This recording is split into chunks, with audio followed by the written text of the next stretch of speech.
ॐ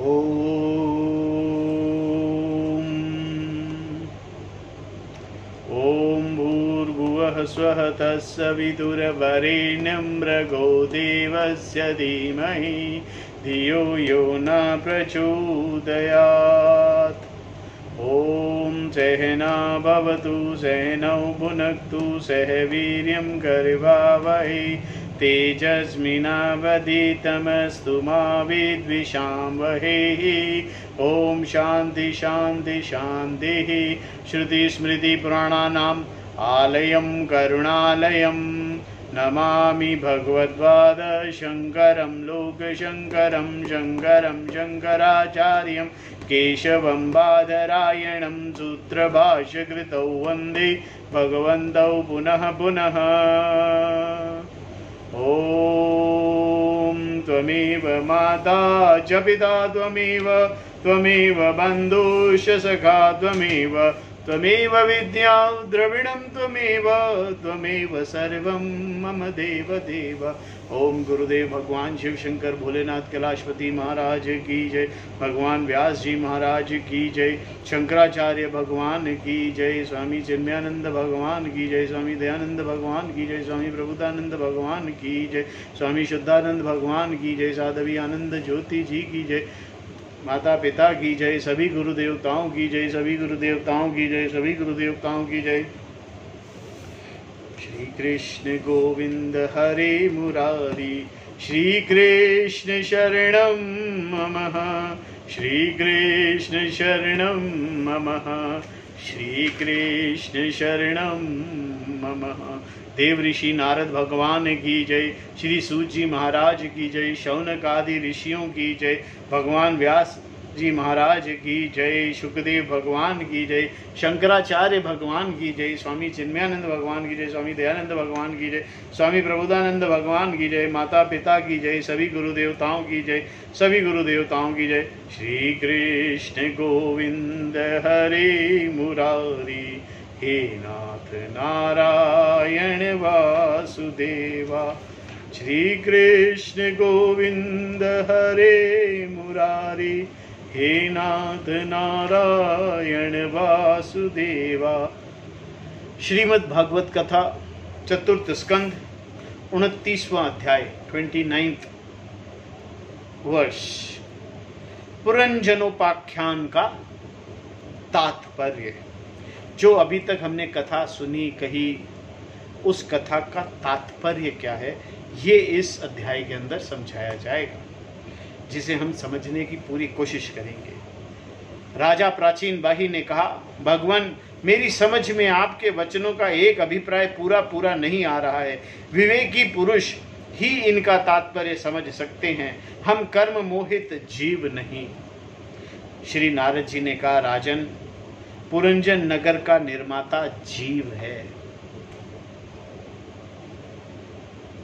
जो अपने लिए 1, 2, 3, 4 अथवा बहुत पैरों वाला या बिना पैरों का शरीर पूर्ण रूप में तैयार कर देता है। इस जीव का सखा जो अविज्ञात नाम से कहा गया है, वह ईश्वर है। इस जीव का सखा सिर्फ ईश्वर है, क्योंकि किसी भी प्रकार के नाम, गुण अथवा कर्म से जीव को उसका पता नहीं चलता। जीव के सुख दुख रूप में प्राकृत विषयों को भोगने की इच्छा की, तब उसने दूसरे शरीरों की अपेक्षा 9 द्वार, 2 हाथ और 2 पैर वाला मानव देह ही पसंद किया। बुद्धि अथवा अविद्या को ही तुम पुरंजनी नाम की स्त्री समझो। बुद्धि, इसी के कारण देह और इंद्रिय आदि में मैं और मेरेपन का भाव उत्पन्न होता है, और पुरुष इसी का आश्रय लेकर शरीर में इंद्रियों द्वारा विषयों को भोगता है। 10 इंद्रियां ही उसके मित्र हैं, जिनसे वह सब प्रकार के ज्ञान और कर्म होते हैं। इंद्रियों की वृत्ति ही उसकी सखियां, और प्राण, अपान, व्यान, उदान समान रूप 5 वृत्तियों वाला प्राण वायु ही नगर की रक्षा करने वाला 5 फन का सर्प है। दोनों प्रकार की इंद्रियों के नायक मन को ही 11वां महाबली योद्धा कहा जाना चाहिए। शब्द आदि 5 विषय ही पांचाल देश हैं, जिनके बीच में यह 9 द्वार वाला नगर बसा हुआ है। उस नगर में जो एक एक स्थान पर 2-2 द्वार बताए गए हैं, वह 2 नेत्र गोलोक, 2 नास छिद्र और 2 कर्ण छिद्र हैं। इनके साथ मुख, लिंग और गुदा, यह 3 मिलकर कुल 9 द्वार होते हैं। इन्हीं में होकर वह जीव इंद्रियों के साथ ब्रह्म विषयों में जाता है। इसमें 2 नेत्र गोलोक, 2 नास छिद्र, 1 मुख, यह 5 पूर्व की ओर हैं। दाहिने कान को दक्षिण और बाएं कान को उत्तर की ओर द्वार समझना चाहिए। गुदा और लिंग के नीचे के 2 छिद्र पश्चिम के द्वार हैं। अघोता और अव्रमुखी नाम के जो 2 द्वार एक स्थान पर बतलाए गए हैं, वे नेत्र गोलोक हैं तथा रूप विभाजित नामक देश है, जिसका इन द्वारों से जीव चक्षु इंद्रिय की सहायता से अनुभव करता है। चक्षु इंद्रिय को ही पहले द्रुम्यान नामक सखा कहा गया है। दोनों नास छेंद्रियों को ही नलिनी और नालिनी नाम के द्वार हैं। नासिका का विषय गंध ही सौरभ देश है तथा घ्राणेन्द्रियां अवधूत नाम की मित्र हैं। मुख मुख्या नामक द्वार है, उसमें रहने वाला वागेंद्रिय विपण है और रसेंद्रिया रसविद रसज्ञ नामक मित्र है। बहुत डिटेल में समझने की जरूरत नहीं है, ये पूरे शरीर के को कहा गया है। वाणी का व्यापार अपान है और तरह तरह का अन्न भूदान बहुधन है तथा दाहिना कान पितृहु और बायां कान देवहु कहा गया है। कर्म कांड रूप प्रवृत्ति मार्ग का शास्त्र और उपासना कांड रूप निवृत्ति मार्ग का शास्त्र ही कर्मशः दक्षिण और उत्तर पांचाल देश हैं। इन्हें श्रवणेन्द्रिय रूप ऋतुधर की सहायता से सुनकर जीव कर्मशः प्रत्यान और देवयान मार्ग में जाता है। लिंग ही आसुरी नाम का पश्चिम द्वार है। स्त्री प्रसंग नामक नाम का देश है, उसमें और लिंग में रहने वाला उपेंद्रिय दुर्मद नाम का मित्र है। गुदा नृत्य नाम का पश्चिमी द्वार है। नरक वैशस नामक देश है और गुदा में स्थित पायु इंद्रिय लुभक नामक मित्र है। इनके सिवा 2 पुरुष अंधे बताए गए थे, उनका रहस्य भी सुनो। वे हाथ और पांव हैं, इन्हीं की सहायता से जीव कर्मशः सब काम करता है, जहाँ तहाँ जाता है। हृदय अंतपुर है और उसमें रहने वाला मन ही विशुचिन नाम का प्रधान सेवक है। जीव उस मन के सत्वादि गुणों के कारण ही प्रसन्नता, हर्ष पूर्वक विकार अथवा मोह को प्राप्त होता है। बुद्धि राजहंसी पुरंजनी जिस जिस प्रकार स्वप्न अवस्था में विकार को प्राप्त होती है और जागृत अवस्था में इंद्रियों को विकृत करती है, उसके गुणों से लिप्त होकर आत्मा जीव भी उसी रूप में उसकी वृत्तियों का अनुकरण करने के बाध्य होता है। यद्यपि वस्तुतः वह उनका निर्विकार साक्षी मात्र ही है। शरीर ही रथ है, उसमें ज्ञान इंद्रियां रूप 5 घोड़ों से जुते हुए हैं। देखने में संवत्सर रूप काल के समान ही उसका अप्रतिहत वेग है, वास्तव में वह गतिहीन है। पुण्य और पाप यह 2 प्रकार के कर्म ही उसके पहिए हैं। 3 गुणों ध्वजा हैं, 5 प्राण डोरियां हैं, मन बागडोर है, बुद्धि सारथी है, हृदय बैठने का स्थान है। सुख दुख आदि द्वंद्वों से द्वंद्व जुए हैं। इंद्रियों के 5 विषय उसमें रखे हुए हैं, आयुध हैं और त्वचा आदि 7 धातुएं उसके आवरण हैं। 5 कर्मेंद्रियां उसकी 5 प्रकार की गति है। इस प्रकार इस रथ पर चढ़कर रथी रूप यह जीव मृग तृष्णा के समान मिथ्या विषयों की ओर दौड़ता है। 11 इंद्रियां उसकी सेना हैं तथा 5 ज्ञानेंद्रियों के द्वारा उन इंद्रियों के विषयों को अन्य पूर्वक ग्रहण करना ही उसका शिकार खेलना है। ये संपूर्ण शरीर और किस प्रकार जीव अपने आप को ईश्वर से अलग मानता है, ये सब होने से जीव अपने आप को ईश्वर से इनके अंदर घुस जाता है। जिसके द्वारा काल का ज्ञान होता है वह संवत्सर ही चंडवेग नामक गंधर्व राज है। उसके अधीन जो 360 गंधर्व बताए गए हैं थे, वे दिन और रात 360 गंधर्वियां रात्रि हैं। यह बारी बारी से चक्कर लगाते हुए मनुष्य की आयु को हरते रहते हैं। वृद्धावस्था ही साक्षात काल कन्या है, इसके कोई भी पुरुष प्रसन्न नहीं करता। तब मृत्यु रूप यवन राज ही लोक का संहार करने के लिए उसे बहन मानकर स्वीकार कर लिया। आदि मानसिक कलेश और व्याधि रोग आदि शारीरिक कष्ट हैं ही यवन राज के पैदल चलने वाले सैनिक हैं तथा प्राणियों को पीड़ा पहुंचाकर शीघ्र ही मृत्यु के मुख में ले जाने वाला शीत और उष्ण 2 प्रकार का ज्वर ही प्रज्वर नामक उसका भाई है। इस प्रकार यह ध्येय अभिमानी जीव अज्ञान से आच्छादित होकर अनेक प्रकार की आदि भौतिक आध्यात्मिक आदि दैविक कष्ट भोगता हुआ 100 वर्ष तक मनुष्य शरीर में पड़ा रहता है। वस्तुतः तो निर्गुण है, किंतु प्राण इंद्रिय और मन के धर्म को अपने को आरोपित कर मैं मेरापन का अभिमान से बंधकर क्षुद्र विषयों का चिंतन करता हुआ तरह तरह के कर्म करता रहता है। जीव अपने आप को बुद्धि, मन, बुद्धि और इंद्रियों इनके संगठन को आत्मा पर आरोपित करके और मैं मान लेता है।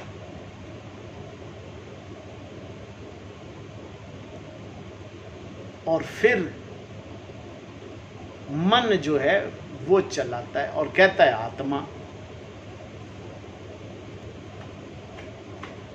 यह यद्यपि स्वयं प्रकाश है, तदपि तब जब तक सबके परम गुरु आत्म स्वरूप श्री भगवान के स्वरूप को नहीं जानता, तब तक प्रकृति के गुणों में ही बंधा रहता है।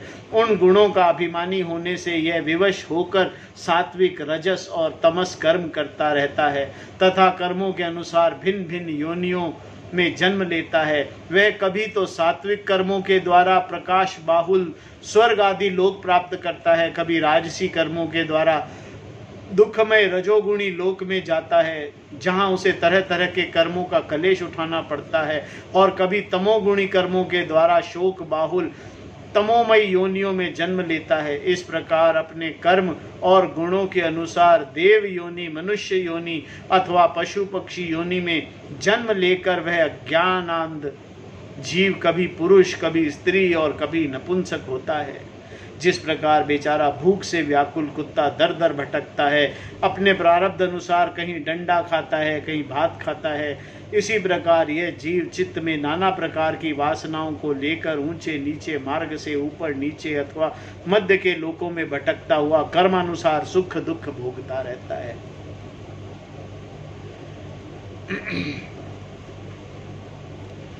जब तक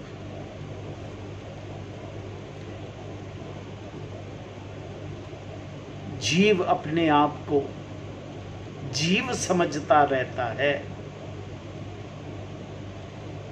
तब तक ये जन्म मृत्यु के संसार चक्र में भटकता रहता है। इसमें ये सब बातें आ गई। संसार चक्र में भटकने का मतलब है कर्म करते रहना और जीवन उनके फल भोगते रहना। जो जन्म और मृत्यु भी वो फलों के अंदर ही आता है। कर्म अनुसार जन्म मिलता जाता है और फल भोगते जाते हैं और मृत्यु होती रहती है। जब तक जीव अपने आप को ज्ञान के द्वारा, इस ब्रह्म ज्ञान के द्वारा अपने आप को ईश्वर से एकाकार नहीं समझ पाता, जीव का ईश्वर से एकाकार नहीं समझ पाता, तब तक वो संसार चक्र में भटकता रहता है। और जीव का भटकना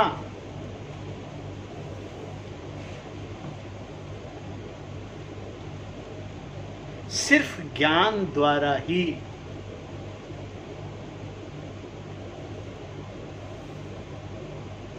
सिर्फ ज्ञान द्वारा ही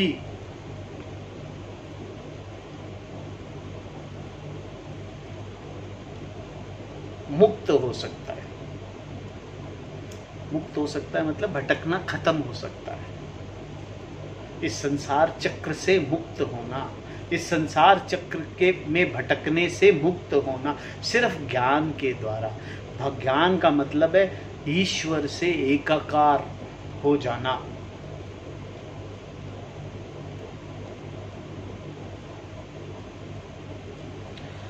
आदि दैविक, आदि भौतिक और आध्यात्मिक, इन तीनों प्रकार के दुखों में किसी भी एक से जीव का सर्वथा छुटकारा नहीं हो सकता। यदि कभी वैसा जान पड़ता है तो केवल तात्कालिक निवृत्ति ही है। वह ऐसी ही है जैसे कोई सिर पर भारी बोझ ढोकर ले जाने वाले पुरुष उसे कंधे पर रख ले। इसी तरह सभी प्रतिक्रियाएं दुख निवृत्ति जाननी चाहिए। यदि किसी उपाय से मनुष्य के एक प्रकार के दुख से छुट्टी पाता है तो दूसरा दुख आकर उसके सिर पर सवार हो जाता है। शुद्ध हृदय नरेंद्र, जिस प्रकार स्वप्न होने वाले स्वप्नांतर उस स्वप्न से सर्वथा छूटने का उपाय नहीं है, उसी प्रकार कर्म फल भोग से सर्वथा छूटने का उपाय केवल कर्म नहीं हो सकता, क्योंकि कर्म और कर्म फल भोग दोनों ही अविद्या युक्त हैं। कर्म और कर्म फल दोनों ही अविद्या है।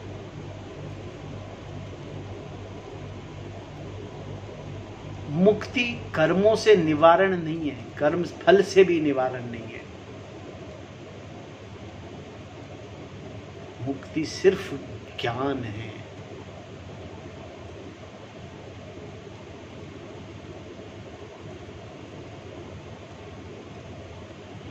कर्म करने से,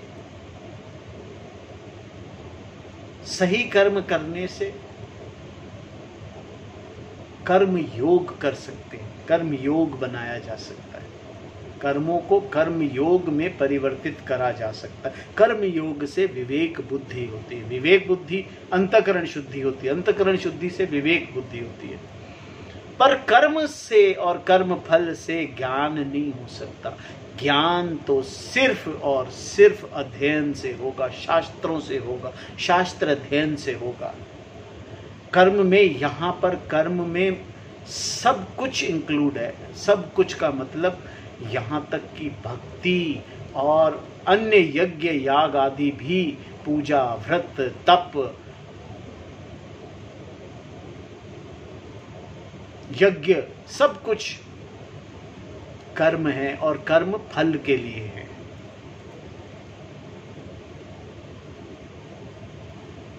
मोक्ष के लिए केवल ज्ञान है और वो ज्ञान द्वारा ही प्राप्त किया जा सकता है। कुछ समय के लिए तो आनंद मिलता है, अच्छा कर्म करने से, पुण्य करने से, दान करने से, दक्षिणा देने से आनंद मिलता है, पर वो क्षणिक है। क्षणिक बने कुछ क्षणों के लिए है।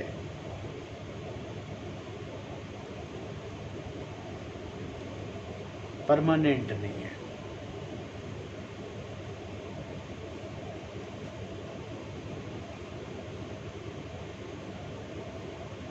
जब तक अज्ञान की निद्रा, जब तक अज्ञान की निद्रा नहीं टूटेगी, तब तक स्वप्न में दिखने वाले पदार्थ असली दिखते रहेंगे।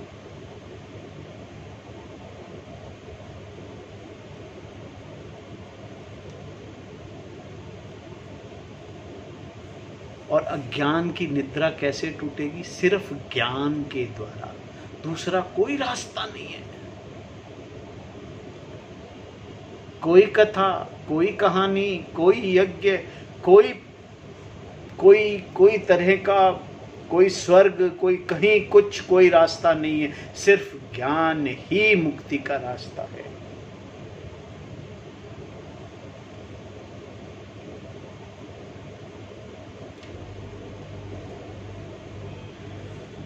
निवृत्ति का उपाय एकमात्र आत्मज्ञान ही है, दूसरा कोई उपाय नहीं है। राजन, जिस अविद्या के कारण परमार्थ स्वरूप आत्मा को यह जन्म मरण अनर्थ परंपरा प्राप्त हुई है, उसकी निवृत्ति गुरु स्वरूप श्री हरि में सुदृढ़ भक्ति होने पर हो सकती। सुदृढ़ भक्ति होने से भी ज्ञान ही प्राप्त करना पड़ेगा। आत्मज्ञान ही है, सिर्फ आत्मज्ञान। भक्ति से भी मुक्ति नहीं मिलेगी, भक्ति से मुक्ति नहीं मिलेगी। श्री हरि में भक्ति होने से अंतःकरण शुद्धि होगी और विवेक बुद्धि मिलेगी। विवेक बुद्धि से ज्ञान प्राप्ति का साधन होगा। ये सब साधन मिल जाएंगे, पर मुक्ति सिर्फ और सिर्फ ज्ञान से मिलेगी। भगवान वसुदेव की एकाग्रता पूर्वक सम्यक प्रकार से किया हुआ भक्ति भाव ज्ञान और वैराग्य अविभार्व कर देता है। राजऋषि ये भक्ति भाव भगवान की कथाओं में आश्रित रहता है, इसीलिए जो श्रद्धा पूर्वक उन्हें प्रतिदिन सुनता या पढ़ता है उससे बहुत ही शीघ्र प्राप्ति हो जाती है। राजन, जहाँ भागवत गुणों को कहने और सुनने में तत्पर विशुद्ध चित्त भक्तजन रहते हैं, वहाँ साधु समाज में सब और महापुरुषों के मुख से निकले हुए श्री मधुसूदन भगवान के चरित्र रूप शुद्ध अमृत की अनेक नदियां बहती रहती हैं। जो लोग अतृप्त चित्त से श्रवण और तत्पर अपने कर्ण कुहारों द्वारा उस अमृत का छक कर पान करते हैं, उन्हें भूख प्यास भय शोक और मोह आदि कुछ भी बाधा नहीं पहुंचा सकते। हाय स्वभावतः प्राप्त होने वाले शुद्ध पिपासाद विघ्नों से सदा घिरा हुआ जीवन समुदाय श्री हरि के कथा अमृत सिंधु से प्रेम नहीं करता। साक्षात प्रजापतियों के पति ब्रह्मा जी श्री भगवान शंकर, स्वयंभू मनु दक्ष आदि प्रजापति गण, सनकादि नैष्टिक ब्रह्मचारी मरीच अत्रि अंगिरा पुलस्त्य पुल कृत भृगु वशिष्ठ और मैं, ये जितने ब्रह्मवादी मुनिगण हैं, समस्त वाणमय के अधिपति होने पर भी तप उपासना और समाधि के द्वारा ढूंढ ढूंढ कर हार गए, फिर भी उस सर्व साक्षी परमेश्वर को आज तक न देख सके।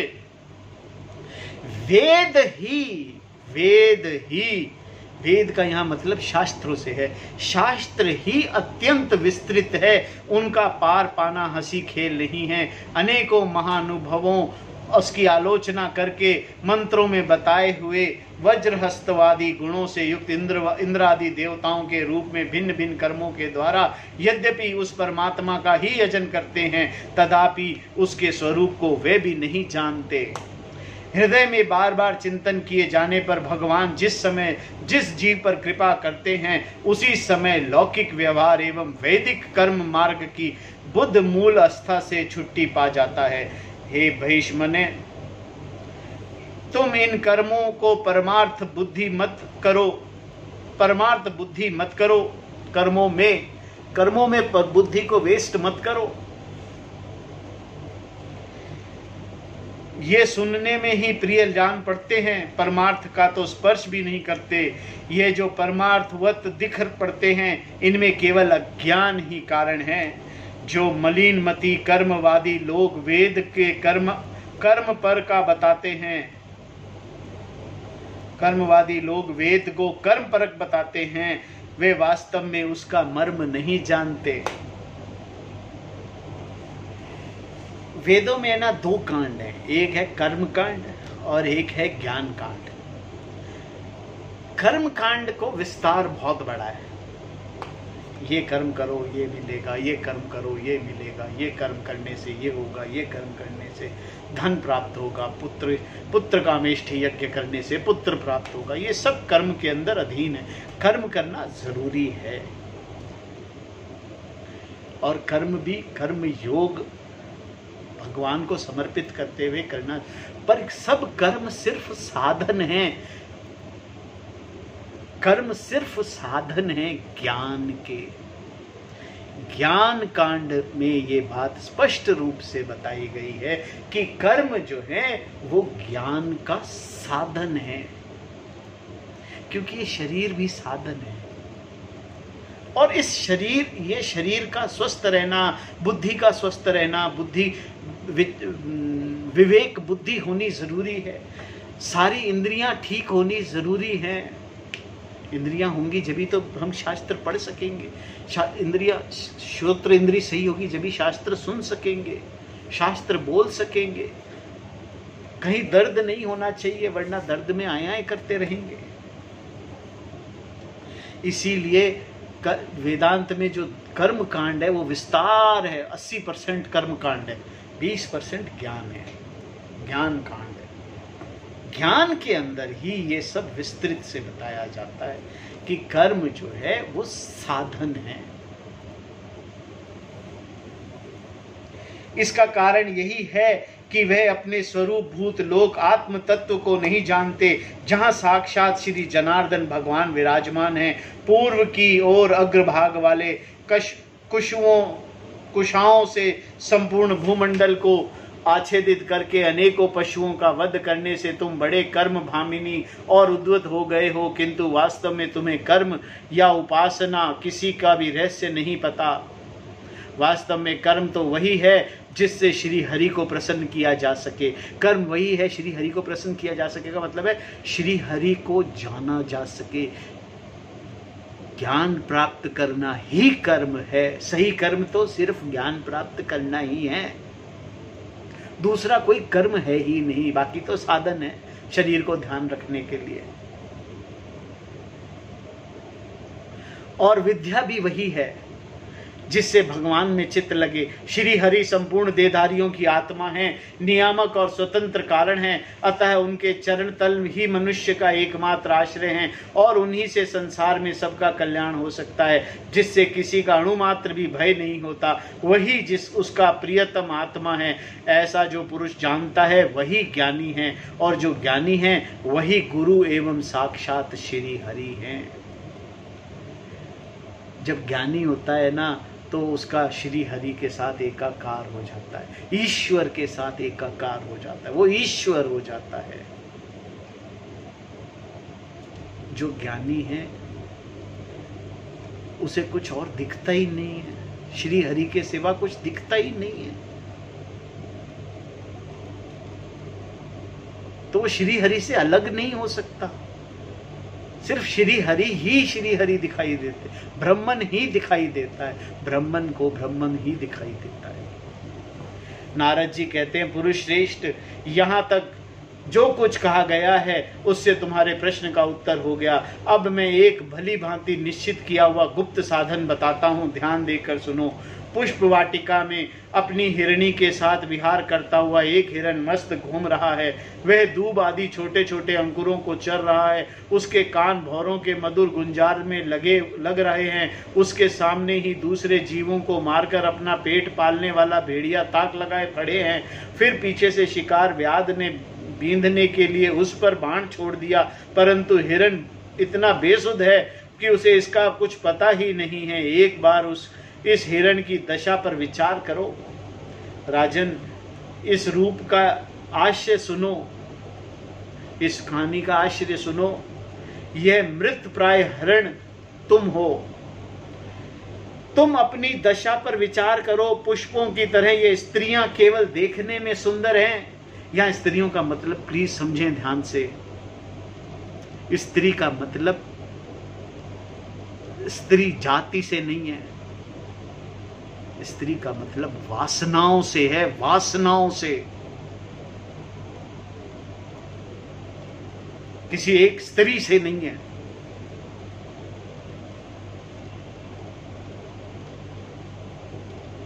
ये वासनाएं देखने में सुंदर हैं। इन वासनाओं के रहने का घर ही पुष्प वाटिका है। इसमें रह रहकर तुम पुष्पों के मधु और गंध के समान शुद्र सकाम कर्मों का फल स्वरूप जीभ और ज्ञानेंद्रियों और प्रिय लगने वाले भोजन एवं स्त्री संग आदि तुच्छ भोगों को ढूंढ रहे हो। स्त्रियों से घिरे रहते हो, स्त्रियों मतलब वासनाओं से घिरे रहते हो और मन को तुमने उन्हीं में फंसा रखा है। स्त्री पुत्रों का मधुर भाषण ही भौरों का मधुर गुंजार है। तुम्हारे कान में उसी के अत्यंत आसक्त हो रहे हैं। सामने ही भेड़ियों के झुंड समान, काल के समान अंश दिन और रात तुम्हारी आयु को हर रहे हैं, परंतु तुम उनकी कुछ भी परवाह न करके गृहस्थी के सुखों में मस्त हो रहे हो। तुम्हारे पीछे गुपचुप लगा हुआ शिकार काल अपने छिपे हुए बाणों से तुम्हारे हृदय को दूर से ही बींध डालना चाहता है। इसी प्रकार अपने को मृग की सी स्थिति में देखकर तुम अपने चित्त को हृदय के भीतर निरुद्ध करो और नदी की भांति प्रवाहित होने वाले श्रवणेन्द्रियों के ब्रह्म वृत्ति को चित्त में स्थापित करो, अंतर्मुखी करो, जहां कामी पुरुष की चर्चा होती रहती है। इस गृहस्थ आश्रम को छोड़कर परमहंसों के आश्रय श्री हरि को प्रसन्न करो और कर्मशः सभी विषयों से विरत हो जाओ। सिर्फ एक ही विषय में अपने मन को लगाओ और वो विषय तुम स्वयं हो, दूसरा कोई नहीं है। वो विषय कहीं बाहर नहीं है, वो विषय तुम स्वयं हो। उस विषय को समझो जो विषय तुम स्वयं हो। राजा प्राचीन बाही ने कहा, भगवान आपने कृपा करके मुझे जो उपदेश दिया है उसे मैंने सुना और उस पर विशेष रूप से विचार भी किया। मुझे कर्म का उपदेश देने वाले यह आचार्यों का निश्चय ही इसका ज्ञान नहीं है। यदि वे इस विषय को जानते तो मुझे इसका उपदेश क्यों न करते। विप्रवर, मेरे उपाध्यायों ने आत्म तत्व के विषय में मैंने हृदय में जो महान संशय खड़ा कर दिया था उसे आपने पूरी तरह नष्ट कर दिया, काट दिया। इस विषय में इंद्रियों की गति न होने के कारण मंत्र दृष्टा ऋषियों का भी मोह हो जाता है। वेदवादियों का कथन जगह जगह सुना जाता है। पुरुष इस लोक में जिसके द्वारा कर्म करता है उस स्थूल शरीर को यही परलोक में कर्म से बने हुए दूसरी देह से उसका फल भोगता है। किंतु यह कैसे हो सकती है, क्योंकि उन कर्मों के कर्ता स्थूल शरीर तो यही नष्ट हो जाता है। इसके सिवा जो जो कर्म यहाँ किए जाते हैं वह तो दूसरे ही क्षण में अदृश्य हो जाते हैं। वे परलोक में फल देने के लिए किस प्रकार पुनः प्रकट हो सकते हैं। श्री नारद जी ने कहा, राजन, स्थूल शरीर जो लिंग शरीर के अधीन है, अतः कर्मों का उत्तरदायित्व तो उसी पर है। जिस मन प्रधान लिंग शरीर की सहायता से मनुष्य कर्म करता है वह तो मरने के बाद भी उसके साथ रहते ही हैं। अतः वह परलोक में अपरोक्ष के रूप में स्वयं उसी के द्वारा उनका फल भोगता है। स्वप्न अवस्था में मनुष्य इस जीवित शरीर का अभिमान तो छोड़ देता है, किंतु इसी के समान अथवा इससे भिन्न प्रकार के पशु पक्षी आदि शरीर से वह मन के संस्कार रूप से स्थित कर्मों को भोगता रहता है। इसी मन के द्वारा जीव जिन स्त्री पुत्र आदि को यह मेरे हैं और देह आदि को यह मैं हूँ ऐसा कहकर मानता है, उनके किए हुए पाप पुण्य आदि रूप कर्म को भी वह अपने ऊपर ले लेता है और उनके कारण इस व्यर्थ के फिर जन्म लेना पड़ता है। जिस प्रकार ज्ञानेंद्रियां और कर्मेंद्रियां दोनों ही चेष्टाओं से अनेक प्रकार के चित्त को अनुमान किया जाता है, उसी प्रकार चित्त की भिन्न भिन्न प्रकार की वृत्तियों से पूर्व जन्म के कर्मों का भी अनुमान होता है। अतः कर्म अदृष्ट रूप से फल देने के लिए कालांतर में मौजूद रहते हैं। कभी कभी देखा जाता है कि वस्तुतः इस शरीर से कभी अनुभव नहीं किया है। जिसने भी कभी देखा ना सुना, उसकी स्वप्न में वह जैसी होती है वैसी ही अनुभव हो जाता है। राजन, तुम निश्चय मानो कि लिंग देह के अभिमानी जीव को उसका अनुभव पूर्व जन्मों में हो चुका है, क्योंकि जो वस्तु पहले अनुभव में की हुई नहीं होती उसकी मन में वासना भी नहीं हो सकती। राजन, तुम्हारा कल्याण हो। मन ही मनुष्य के पूर्व रूपों को तथा भावी शरीर आदि को भी बता देता है और जिनका भावी जन्म होने वाला नहीं होता उन तत्ववेताओं की विदेह मुक्ति का पता भी उनके मन से ही लग जाता है। कभी कभी स्वप्न देश काल अथवा क्रिया संबंधी ऐसी बातें भी देखी जाती है जो पहले कभी देखी या सुनी नहीं गई हैं, जैसे पर्वत की चोटी पर समुद्र, दिन में तारे अथवा अपना सिर कटा दिखाई देना इत्यादि। इनके दिखने में निद्रा दोष को ही कारण मानना चाहिए। मन के सामने इंद्रियों से अनुभव होने योग्य पदार्थ ही भोग रूप में बार बार आते हैं और भोग समाप्त होने पर चले जाते हैं। ऐसा कोई पदार्थ नहीं आता जिससे इंद्रियों का अनुभव ही ना हो सके। इसका कारण यही है कि सब जीव मन सहित है। साधारणतया तो सब पदार्थों का कर्मशय ही भान होता है, किंतु यदि किसी समय भगवत चिंतन में लगा हुआ मन विशुद्ध सत्व में स्थित हो जाए तो उसे भगवान का संसर्ग होने के से एक साथ समस्त विषय का भी भान हो सकता है। जैसे राहु दृष्टि का विषय न होने पर भी प्रकाशात्मक चंद्रमा का संसर्ग में दिखने लगता है। राजन, जब तक गुणों का परिणाम एवं बुद्धि, मन, इंद्रिय और शब्द आदि विषयों का संघात यह अनादि लिंग देह बना हुआ है, तब तक जीव के अंदर स्थूल देह के प्रति मैं, मेरा, इस भाव का अभाव नहीं हो सकता। बुद्धि, मन और इंद्रियां, जो इंद्रियां है ना, ये सेंस ऑर्गन्स, इनका संगठन जो है, ये एरर है। दिस इज एरर, ये समझना है।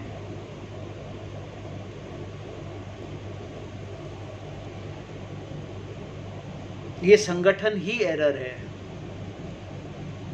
सुषुप्ति, मूर्छा, अत्यंत दुख तथा मृत्यु और तीव्र ज्वर आदि के समय भी इंद्रियों की व्याकुलता के कारण मैं और मेरेपन की स्पष्ट प्रतीति नहीं होती, किंतु उस समय भी उनका अभिमान तो बना ही रहता है।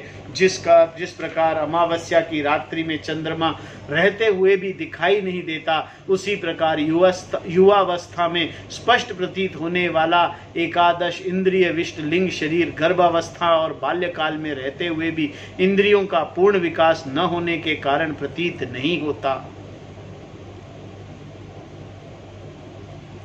जिस प्रकार स्वप्न में किसी वस्तु का अस्तित्व न होने पर भी जागे बिना स्वप्न जनित अनर्थ की निवृत्ति नहीं होती, उसी प्रकार सांसारिक वस्तुएं यद्यपि असत्य है तो भी विद्यावश जीव उनका चिंतन करता रहता है। इसीलिए उसका जन्म मरण रूप संसार से छुटकारा नहीं हो पाता। असत्य को सत्य जानकर कर्म करता रहता है।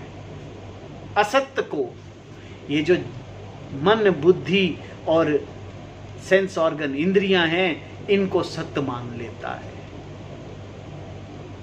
इनको सत्य मान करके और कर्म करते रहते हैं। ये हमारा सबसे बड़ा एरर है, ये सबसे बड़ी त्रुटि है। इस प्रकार पंच तन मात्राओं से बना हुआ तथा 16 तत्वों के रूप में विकसित यह त्रिगुणमय संघात ही लिंग शरीर है। इसकी चेतना शक्ति से युक्त होकर जीव कहा जाता है। इसी के द्वारा पुरुष भिन्न भिन्न देह को ग्रहण करता और त्यागता है तथा इसी से उसे हर्ष, शोक, भय, दुख और सुख आदि का अनुभव होता है। जिस प्रकार झोंक तब तक दूसरे तृण को नहीं पकड़ लेती, तब तक पहले को नहीं छोड़ती, उसी प्रकार जीव मरण काल उपस्थित होने पर भी जब तक देह आरंभ का कर्मों की समाप्ति होने पर दूसरा शरीर प्राप्त नहीं कर लेता, तब तक पहले शरीर के अभिमान को नहीं छोड़ता। राजन, यह मन प्रधान लिंग शरीर है, जीव के जन्म आदि का कारण है। जीव जब इंद्रिय जनित भोगों को चिंतन करते हुए बार बार उन्हीं के लिए कर्म करता है, तब उनके कर्मों के होते रहने से अविद्यावश वे देह आदि के कर्मों में बंध जाता है। अतएव वह कर्म बंधन से छुटकारा पाने के लिए संपूर्ण विश्व को भगवत रूप देखते हुए सब प्रकार श्री हरि का भजन करो। उन्हीं से इस विश्व की उत्पत्ति स्थिति होती है और उन्हीं में यह लय होता है। हमारे तो स्वामी जी कहते हैं, ना तो उत्पत्ति होती है, ना स्थिति होती है और ना लय होता है।